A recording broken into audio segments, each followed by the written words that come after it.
Hello everybody and welcome to the Human Echoes recap for Krypton, Season 1, Episode 4. This one's called The Word of Rao.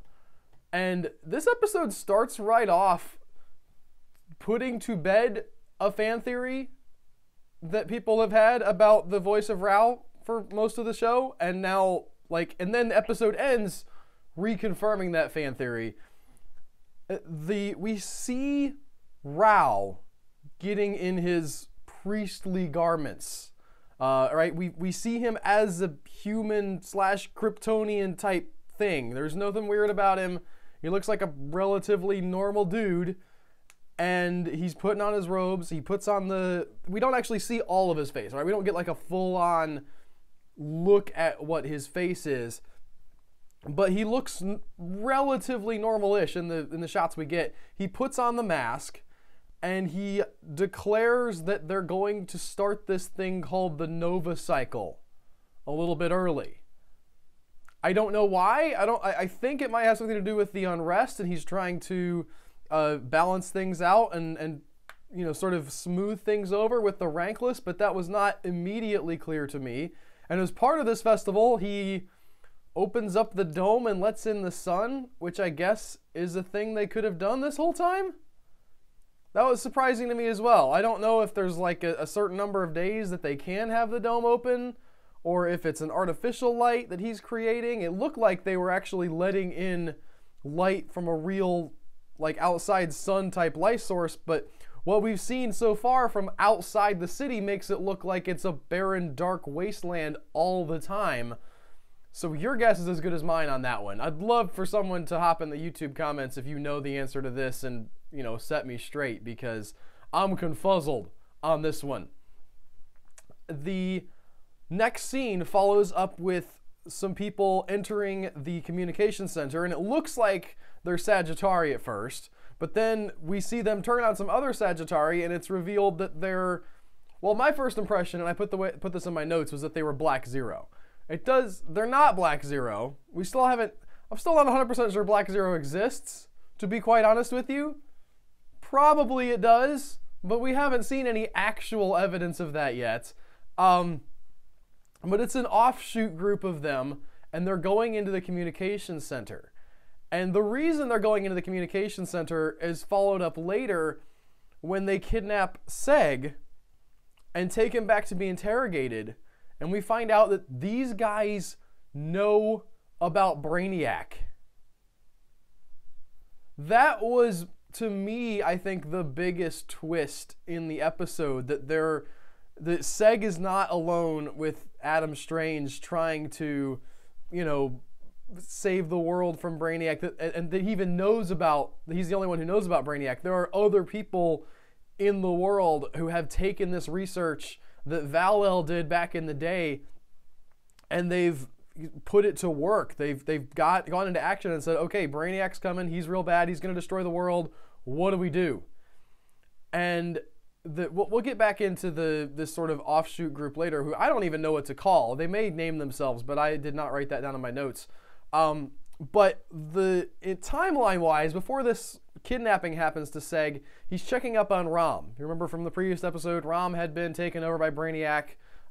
She was trying to send a transmission out, got, interrupted by Seg. He took her back to the Fortress of Solitude, and things were not looking good for her. And we reconfirm at the beginning of this episode, nah, she's not going to get better. She's going to die. She's not going to be okay.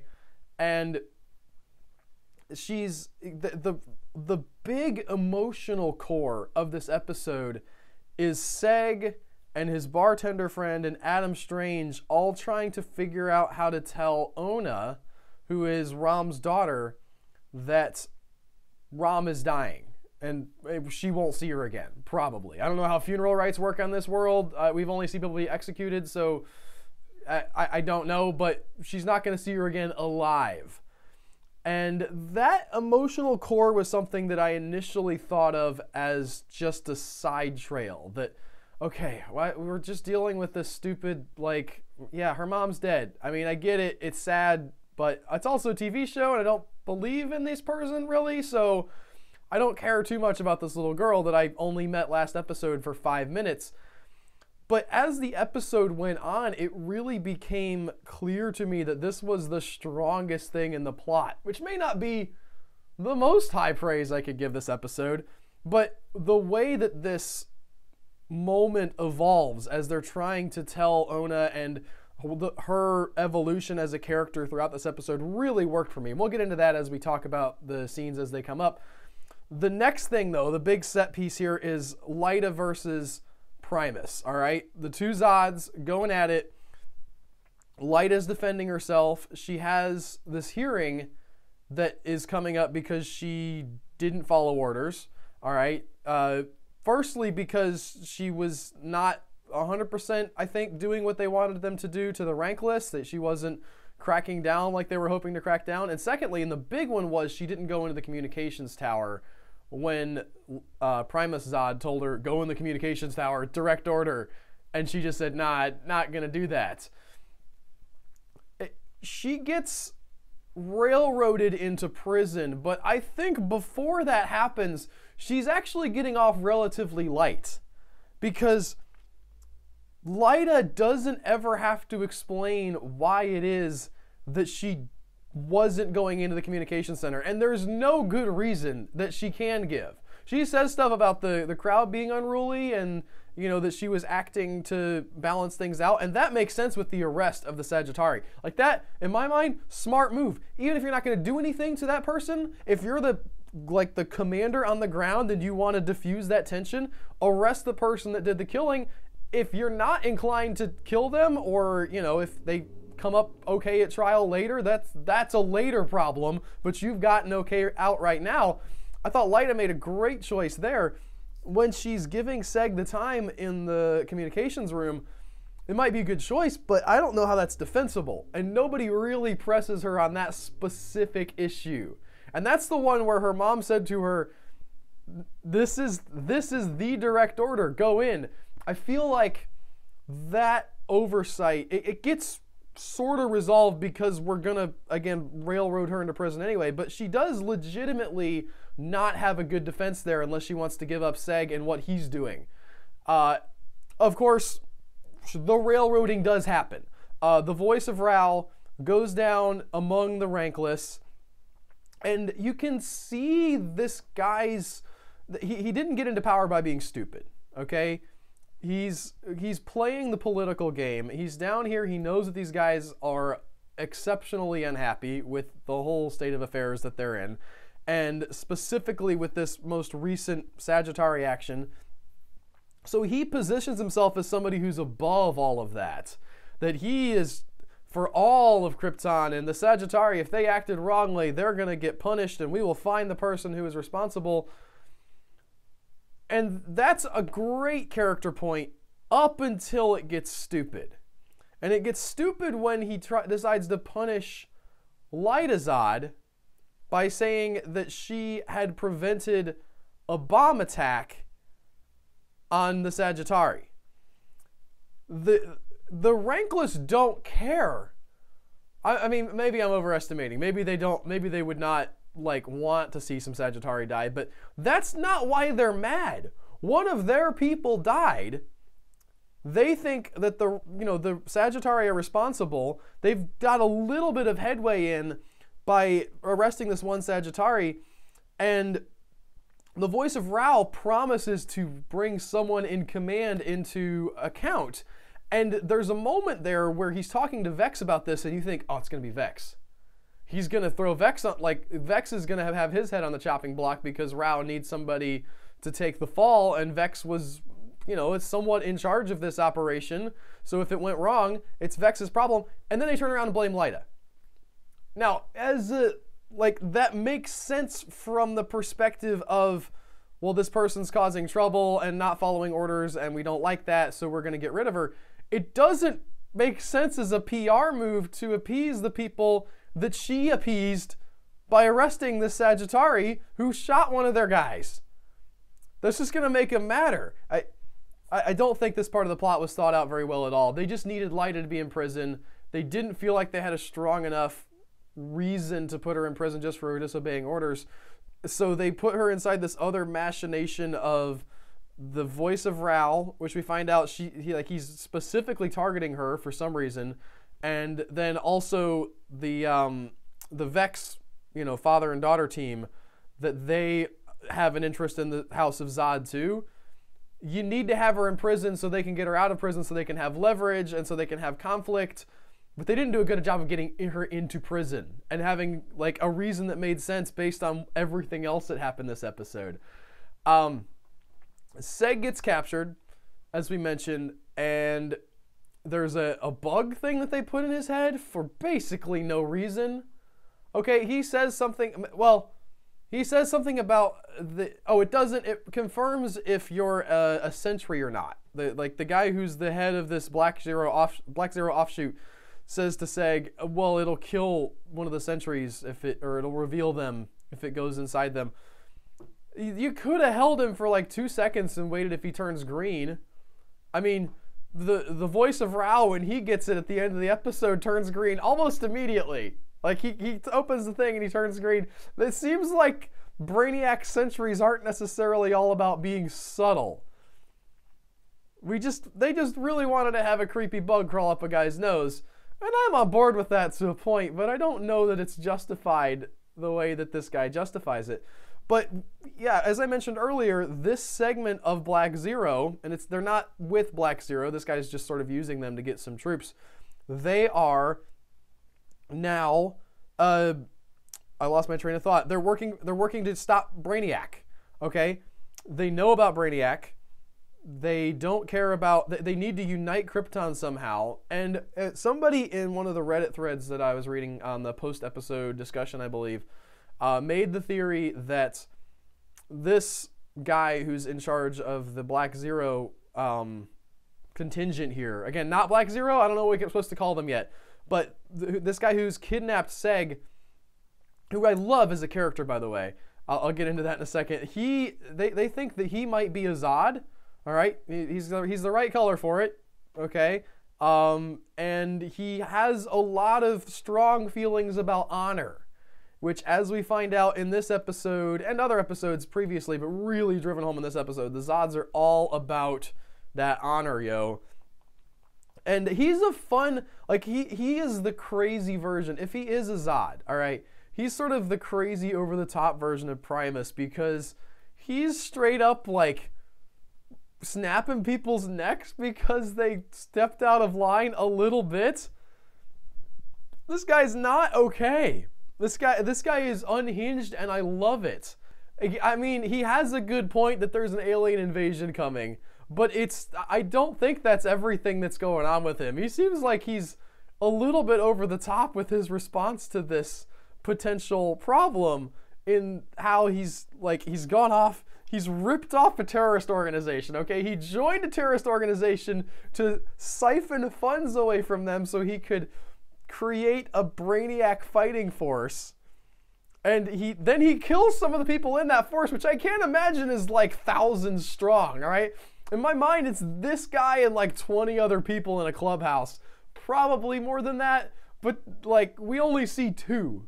Okay, so extrapolating out how many there could be, it doesn't seem like there would be a lot of people to begin with, and he's killed off one of them in the first 5 minutes that we've known him. There's a part of me that, as I'm thinking about this, as I'm talking about this even now, I realize, why isn't the show about this dude? I mean, he's not Superman's grandpa, so I guess that, but also, he infiltrated a terrorist organization.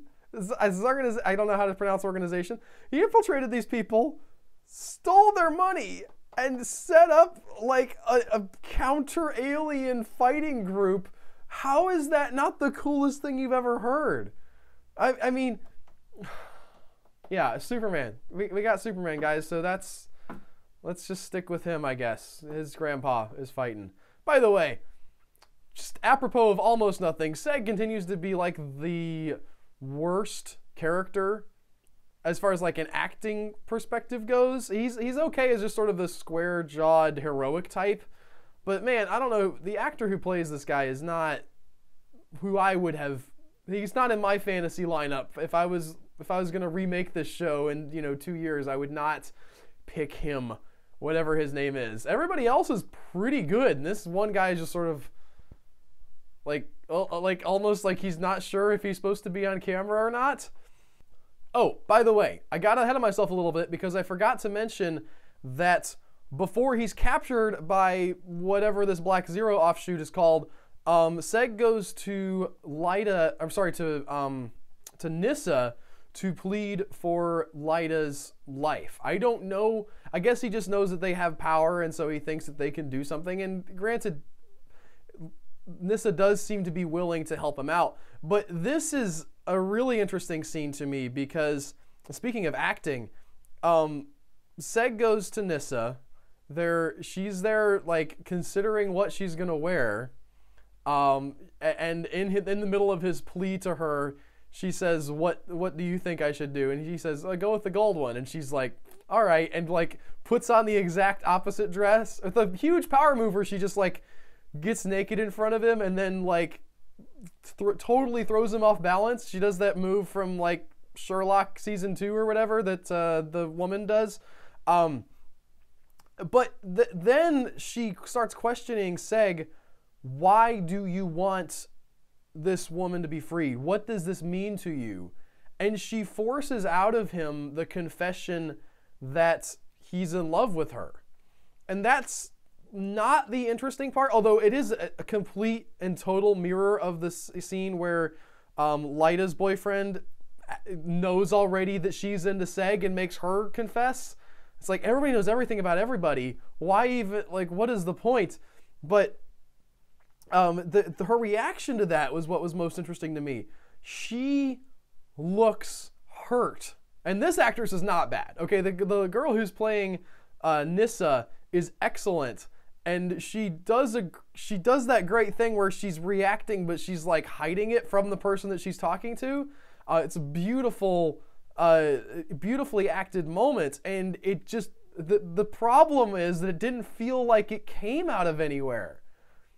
Why does she care about this guy? She's using him. He's part of her plans. He's a pawn, and all of a sudden we're supposed to believe that they have like some deep romantic connection based on what?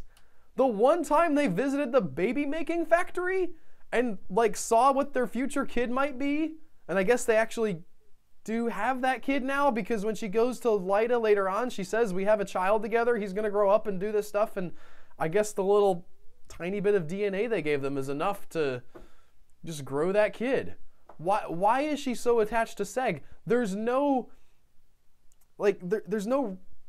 reason given for that. We haven't seen them be affectionate to each other. We've seen her manipulate him by pretending to be affectionate, but this comes out of nowhere for me. The fact, and maybe I'm just misreading the moment, but I really felt like she was like, oh man, I was hoping he was into me. And I knew that he was sleeping with her, but it still hurts to hear him say it. Like, what are you doing, woman? The episode progresses, and as I mentioned, the emotional heart of this episode is based around this little girl, Ona. At least for me. This was the best thing in the episode. She is dealing with the loss of her mom. And we found out last episode, but it really gets fleshed out this episode, that this little girl and her mom were very religious. All right? It's not just the crackpots on Krypton that worship Ral. This is a widely held religion, and there are people who legitimately believe in this God and his power to help them in their afterlife and all this stuff. And she, wants to do sacrifice to Ral. She has this thing that her mom has given her. She wants to go to this altar where they all lay sacrifices out. She sees Ral there, and the bartender dude, whose name I've forgotten, he has just pledged to keep her safe. All right, he took her to the woman that raised him. All right, we got a little bit of backstory with him. And by the way, it's always stupid to tell your kids you're going to keep them safe, because you can't. All right, I mean, you can do your best, like you can make them put their seatbelts on and take them to safe places and stuff, but you're not God. So don't promise that. It's just parenting tip from Albert, who has 2 or 3 kids, depending on how you count. I have foster children, so I'm not bumming out on anybody. But he tells her he's going to keep her safe, and she, wants to go to this thing for Rao. She wants to take the sacrifice, and he thinks, okay, what's the harm? The voice of Rao is there, and in the moment, as she goes up to the altar to put down the sacrifice, she's not supposed to go up close to Rao, all right? There's, bartender guy has already been warned by the Sagittari or whatever his personal guard is that, no, you got to stay away. But the little girl makes it through the crowd and goes up there, and bartender dude pleads for her life, right? Which is an interesting moment that he's like trying not to freak her out, but trying to say like, she's cool, just be cool, dude. At the same time to Rao, and Rao responds in a beautiful political move, but also the most interesting moment of drama in this episode, where right in front of bartender guy who's just promised to protect her, he says, I got this. Not only am I going to accept her sacrifice, I'm going to give her a rank. I'm going to take her up with me. She's going to be one of these weird ladies with the like tick marks on her face that helps me out, and I'm going to elevate her. Of course, Ona thinks this is the best news in the world, but bartender dude's like, oh, what? Like, he can't say, there's nothing he can do anyway. He's completely powerless, but if he reacts super negatively or tries to rip Ona away, she's not going to be happy about that anyway. So he's watching his, admittedly, it has only been built up over the course of a couple episodes, but this relationship that he's built with this little girl, it's being torn away from him, and she's just beaming and smiling super happily as he has to just sit there and take it. That was a great moment. I loved that. Just the setup of this guy having to stand in public and pretend like he's super pumped for this little girl to be taken away from him when it's super not that way at all, and he's probably worried that he doesn't know what's going to happen. He doesn't know what goes on up in these, weird temple area that Rao has. So he's just like lost her now. But there's a twist, because there's always a twist. Let's wait to get to the twist. I do want to wrap things up with Lyta and Nyssa. Nyssa goes to Lyta Zod and says, hey, I'm going to represent you. And Lyta Zod at first says kind of screw off, but Nyssa eventually convinces her. She says, listen, I know about you guys. All right, I know about you and Seg came to me. I'm here for him.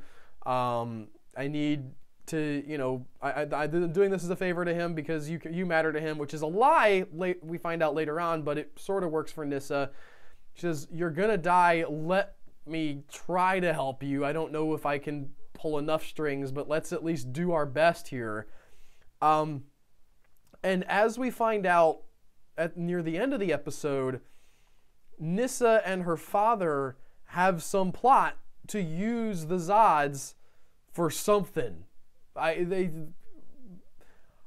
At this point in the series, I'm just going with the assumption that the writers are sort of throwing these pieces onto the board and hoping they can figure out how to play with them later, which is not the worst writing technique ever. Like, if you listen to the Making of Breaking Bad podcast, or I think they called it After Show or whatever, you could hear Vince, the showrunner of Breaking Bad, talk about what they were thinking when they did certain stuff. And at some point he mentions there's an episode of Breaking Bad, I think there's like a season opener that's a flash forward where Walter White just has a giant gun in his trunk and he closes the trunk, and then we sort of go back to the normal timeline and they have to go forward and establish what the gun was.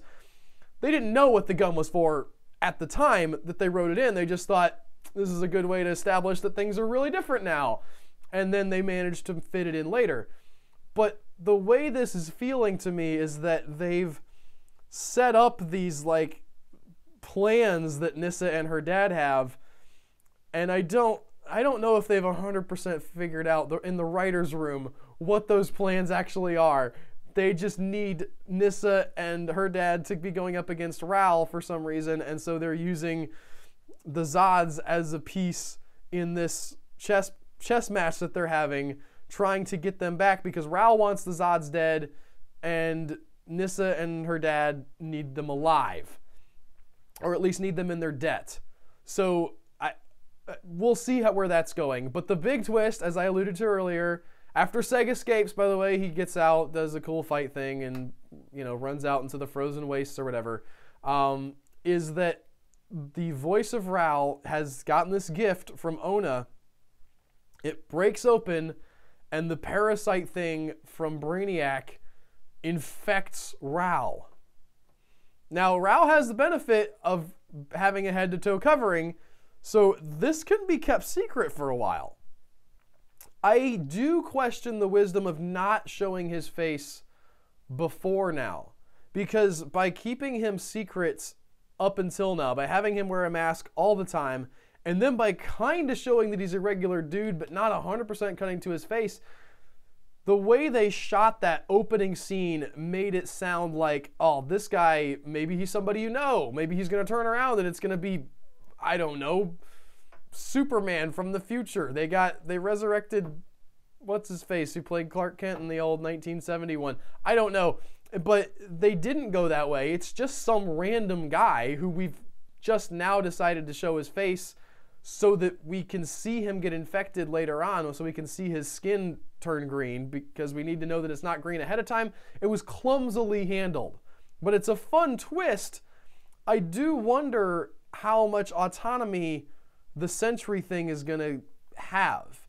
Like, the Sentry turned Rom essentially into a zombie. She wasn't able to communicate really well. She was throwing people around like a superhero, all right, which is like the only superhero thing we've seen anybody do on this show. And now Rom has got it.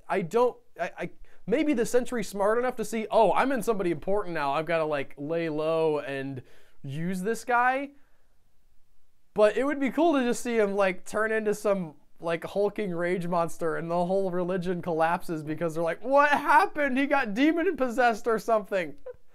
But that's something for next week. I guess we'll have to wait and see. Krypton continues to be okay for me. I'm not hating it, but I'm not loving it either.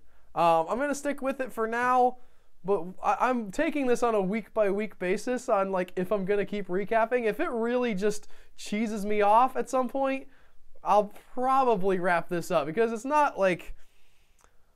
I was hoping it would be great, and it's just okay. It is not must-see television, and I wanted it to be. I think it could be better, but as it is now, it's got the glimmers of some great stuff, but it's still struggling to live up to its premise. So we'll have to see how that goes. As always, on YouTube especially, if you guys have any comments or questions or things that you think that I missed or wanted to clarify to me or tell me how it was different in the comics, I know a lot of you love to tell me how it was different in the comics. Not that that has ever mattered to any comic TV show or movie ever, but feel free to keep writing those in. You can leave those in the YouTube comments. Those do mean a lot to me. If you are watching this on YouTube, you should also know that there is an audio-only version of the recap available. We're having a recap feed where we're covering this, and we're also covering the other great superhero show that's on TV right now, Legion. So you can go over there and get those if you're interested in having audio-only versions of this, and I will see you guys next week with more of the Krypton recap. Take care, y'all.